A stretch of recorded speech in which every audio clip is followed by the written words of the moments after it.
Okay, ನಮಸ್ಕಾರ. ನಮಸ್ಕಾರ. ನಾವು ಬಾಗಲಕೋಟೆ ಡಿಸ್ಟಿಕ್ನ ಇಳಕಲ್ ತಾಲೂಕಿನ ವಾರ್ಡ್ ನಂಬರ್ 7ರಲ್ಲಿ ಇಲ್ಲಿ ಶಿವಗಂಗಾ ಅಂತ ಒಂದು ಏರಿಯಾದಲ್ಲಿ ನಾವು ಪಬ್ಲಿಕ್ ಟಾಯ್ಲೆಟ್ ಅನ್ನು ಕಟ್ಟಿದ್ದಾರೆ. ಅದು ಒಂದು ಸ್ವಲ್ಪ ಕಳಪೆ ಆಗಿದೆ. ಇಲ್ಲೆಲ್ಲ ಜನರು ಕೂಡ ಅದ್ರ ಬಗ್ಗೆ ಮಾತಾಡ್ತಾರೆ. ಅವ್ರನ್ನ ಮಾತಾಡಿಸ್ತಾ ಹೋಗೋಣ. ಸರ್, ತಮ್ಮ ಹೆಸರು? ಆನಂದಪ್ಪ ದೊಡ್ಡ. ತಮ್ಗೆ ಏನಾಗಿದೆ ಇಲ್ಲಿ?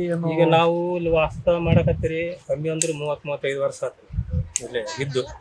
ಈಗ ಈಗ ಏನಾಯ್ತು, ಈಗ ನಮ್ಗೆ ಹೆಣ್ಮಕ್ಳಿಗೆ ಆಯ್ತು ಸಂಡಾಸಿಗೆ ಮಣ್ಣಸಿಗೆ ಎಲ್ಲ ಬಂದ್ರಿ ಪೈಖಾನಿ ಸಂಬಂಧ ಹಾಕ್ಸ್ಯಾರ್ರಿ. ಅದು ಕಾಮಗಾರಿ ಕಳಪೆ ಆಗೈತ್ರಿ. ಅದು ನೀರಿಗೆ ಹರಿದು ಹೋಗ್ಬಿಟ್ಟವ್ರಿ ಕಾಲಮ್ ಎಲ್ಲವು. ಅದಕ್ಕೆ ಏನೈತ್ರಿ, ಅದು ನಮ್ಗೆ ಸರಿ ಆಗಿಲ್ಲ, ಏನಿಲ್ಲ. ಮತ್ತೆ ಪುನಃ ಏನೈತ್ರಿ ಚೊಕ್ಕ ಮಾಡಿಕೊಡ್ಬೇಕಂತ ಕೇಳ್ತೀವಿ. ಇದನ್ನ ನೀವು ಅಧಿಕಾರಿಗಳ ಗಮನಕ್ಕೆ ತಂದಿದ್ರಿ ಈಗ ಆಲ್ರೆಡಿ? ತಂದೇವ್ರಿ. ಅವರು ಬಂದಂತ ಕಾಂಟ್ರಾಕ್ಟರ್ಗೆ ನೀವೆಲ್ಲ ಹೇಳಿದ್ರಿ? ಹೇಳ್ಯಾರ್ರಿ. ಅವರು ಕೇರ್ಲೆಕ್ಸ್ ಮಾಡಿ ಹೋಗ್ಬಿಟ್ಟಾರ. ಈಗ ಅವ್ರು ನೀವು ಹೇಳಿದ್ರು ಕೂಡ ಅದಕ್ಕೆ ಇಲ್ಲ ಸ್ಪಂದಿಸಿಲ್ಲ.